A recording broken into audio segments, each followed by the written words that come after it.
voyais des personnes en train d'être enlevées à gauche, à droite, et je continuais de courir. Et alors que je courais, à un moment donné, j'ai été enlevée. Coucou tout le monde, bienvenue sur ma chaîne, j'espère que vous allez bien. Alors, le God's Princess d'aujourd'hui sera un peu différent des messages précédents. Aujourd'hui, j'aimerais vous partager un rêve sur l'enlèvement que j'ai eu récemment et que le Seigneur m'a mis à cœur de vraiment partager avec vous.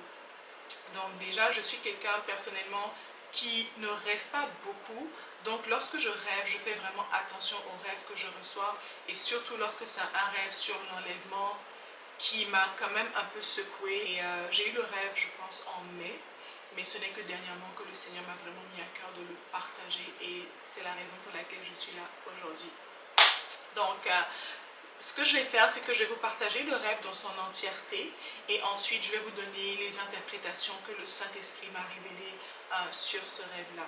D'accord? Dans le rêve, j'étais dans un immeuble, comme au travail, et c'est comme si dans mon cœur, je savais que l'enlèvement était en train de se passer. Je savais deux choses dans mon cœur. La première chose, c'est que je savais que l'enlèvement était en train de se passer. Et la deuxième chose, c'était que c'était au tour des personnes vivantes d'être enlevées. Donc, sachant cela, je ne sais pas comment ça s'est passé, mais je me suis retrouvée dehors. Donc, je me suis retrouvée dehors dans la rue en train de courir de toutes mes forces. Comme je courais, et puis pendant que je courais, je voyais des personnes en train d'être enlevées à gauche, à droite, et je continuais de courir. Et alors que je courais, à un moment donné, j'ai été enlevée dans le ciel. Donc je me suis retrouvée dans le ciel, entourée de nuages et tout. Et c'est comme si je montais à une vitesse vraiment rapide. Et je regardais à gauche, à droite, et il y avait d'autres personnes qui étaient enlevées. On était contents, on se regardait, on souriait. Et on était vraiment contents. Et à un moment donné, j'ai regardé derrière moi vers comme la terre. Et je voyais d'autres personnes en train de courir, qui continuaient à courir, mais qui malheureusement n'étaient pas enlevées.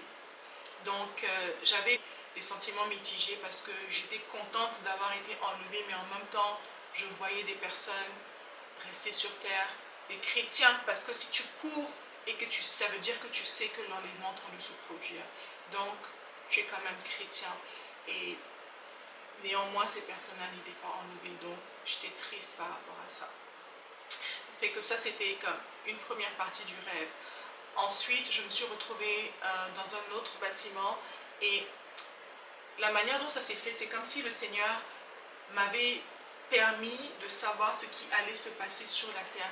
Donc, bien que j'ai été enlevée, c'est comme si j'étais sur la terre et le Seigneur me montrait ce qui allait se passer. En fait, j'espère que ça fait du sens. Voilà, donc j'étais dans cet immeuble-là et puis il y avait quelqu'un comme un bourreau qui marchait devant moi et qui me montrait différentes pièces. Et je me suis rendu compte qu'en fait c'était comme des salles de torture.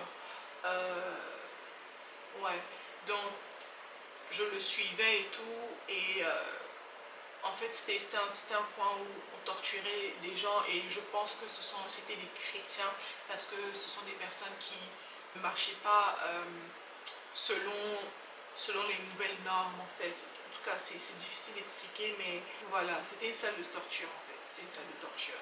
Et le truc, c'est que ce qu'ils le faisaient en sorte de jeu. Donc, c'était comme ils torturaient les gens, mais pour eux, en forme de jeu. En tout cas, c'était assez particulier. Donc ça, c'était comme la deuxième partie de mon rêve. J'aimerais vous partager un verset qui est dans 1 Thessaloniciens 4, à partir du verset 14. En effet, puisque nous croyons que Jésus est mort et ressuscité, nous croyons aussi que Dieu ramènera par Jésus et avec lui ceux qui sont morts. Car voici, nous vous déclarons d'après une parole du Seigneur. Nous qui serons restés en vie au moment où le Seigneur viendra, nous ne précéderons pas ceux qui sont morts.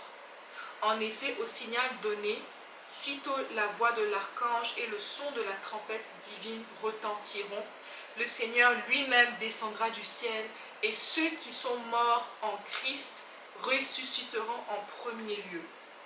Ensuite, nous qui serons restés en vie à ce moment-là, nous serons enlevés ensemble avec eux dans les nuées pour rencontrer le Seigneur dans les airs. Ainsi, nous serons pour toujours avec le Seigneur. Et ça, c'est pour revenir sur la première partie de mon rêve. Comme je disais, il y avait deux choses que je savais.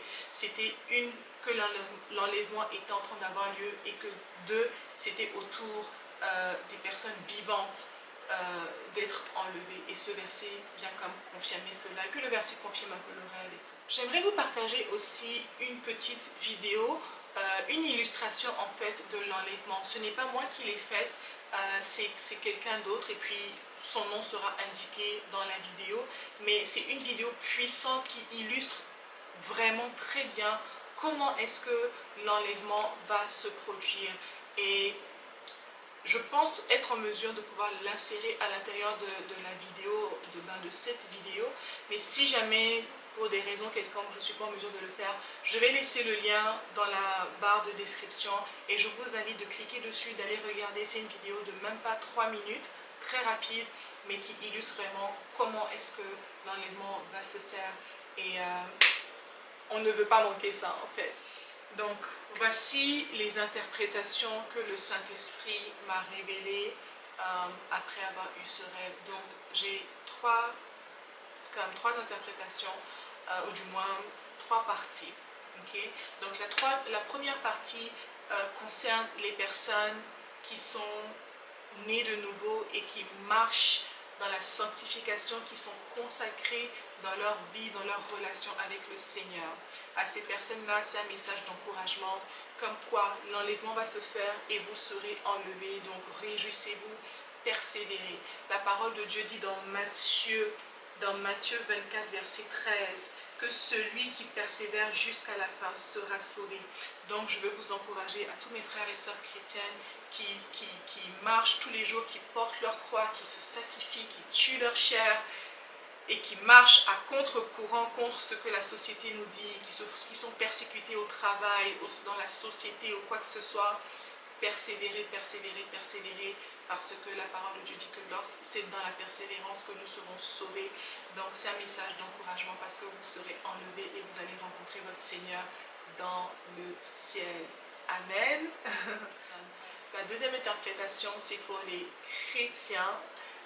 Donc ce sont des personnes qui se disent chrétiennes, mais qui vivent leur vie comme bon leur semble. Donc ils ne vivent pas une vie de repentance, ils ne vivent pas une vie qui obéissent ce que le Seigneur leur demande, que ce soit les commandements, que ce soit ce que le Saint-Esprit leur dit de faire dans leur quotidien. Elles font ce qu'elles veulent en fait. Mais quand tu leur demandes, oh, est-ce que tu es chrétienne? Elles vont te dire, oui. Tu vas à l'église? Oui, tu peux partir à l'église de temps en temps, ou peut-être même tous les dimanches, mais de lundi à samedi, elles vivent leur vie comme bon leur semble. Donc ces personnes-là, laissez-moi vous dire que la Bible dit que le Seigneur vient chercher une église sans tache ni ride. Donc c'est vraiment important que vous vous consacriez réellement au Seigneur. Ce message, du moins cette interprétation-là, est comme un avertissement, parce que par la grâce de Dieu, l'enlèvement n'a pas encore eu lieu. Donc si vous regardez ce message, ça veut dire que c'est encore possible de vous ranger. Voilà, c'est encore possible de vous ranger. Donc, revenez au Seigneur. Ok? Revenez au Seigneur. C'est difficile, le Seigneur Jésus dit de porter sa croix. Mais le monde va aller de mal en pire en fait, ça va pas être de plus facile. Ça va pas être plus facile, surtout lorsque tu es chrétien et que tu restes vrai aux valeurs bibliques, aux fondations bibliques. Donc, il faut persévérer, voilà, et revenir au Seigneur. Et ce message est pour vous, parce que si vous continuez dans cette vie de faire ce que vous voulez, tout en étant chrétien, vous ne serez pas enlevé. Vous verrez l'enlèvement, mais vous ne serez pas enlevé. Et même indépendamment de ça, sachez que même si vous ne vivez pas pour voir l'enlèvement, vous pouvez mourir du jour au lendemain. On peut mourir du jour au lendemain, je m'inclus dedans. On peut tous partir du jour au lendemain. Notre vie ne nous appartient pas. Notre vie ne nous appartient pas. Du jour au lendemain, quelque chose peut se passer et puis paf, on est parti. Et donc c'est important qu'on ne veut pas se retrouver dans une position où la mort nous surprend et on n'est pas en règle avec notre Seigneur Jésus. Fait que voilà, donc c'est vraiment un message aussi d'encouragement et puis aussi un peu d'avertissement, comme quoi revenez au Seigneur et puis vivez votre vie pleinement consacrée à Jésus. Donc le troisième groupe de personnes à qui j'aimerais m'adresser, ce sont les personnes qui ne connaissent pas le Seigneur Jésus, qui ne l'ont pas accepté encore comme leur Seigneur et leur Sauveur. Et j'aimerais vous dire que c'est le moment de le faire. D'abord, laissez-moi vous dire que Jésus est le Fils du seul vrai Dieu. Okay? Il est venu sur la terre pour nous réconcilier avec le Seigneur. Nous sommes nés pécheurs. Donc, dès notre naissance, on était séparés de Dieu. Et Jésus est venu sur la terre et il a vécu une vie sans péché. Et il est mort à la croix. Son sang a coulé pour justement pouvoir laver nos péchés afin que nous soyons réconciliés avec Dieu notre Père. Il est le chemin, la vérité et la vie. Nul ne vient au Père que par lui. Et aujourd'hui, il te tend la main, ce Jésus-là. Il veut te pardonner tes péchés. Il est mort pour toi. Okay? Il a toute une vie, toute une destinée préparée pour toi. Donc j'aimerais te donner cette occasion-là de l'accepter comme ton Seigneur, comme ton Sauveur et de faire cette prière-là avec moi si tu ressens dans ton cœur que c'est une étape que tu aimerais prendre. La parole de Dieu dit que si tu crois dans ton cœur et que tu confesses de ta bouche, tu seras sauvé. Alors que tu crois dans ton cœur que Jésus est mort pour tes péchés, j'aimerais que tu fasses cette prière avec moi. Seigneur Jésus, je reconnais que tu es le Fils du seul vrai Dieu. Je reconnais que tu es mort pour mes péchés, pour que je sois réconcilié avec mon Père. Papa, je te demande pardon pour tous les péchés que j'ai commis contre toi.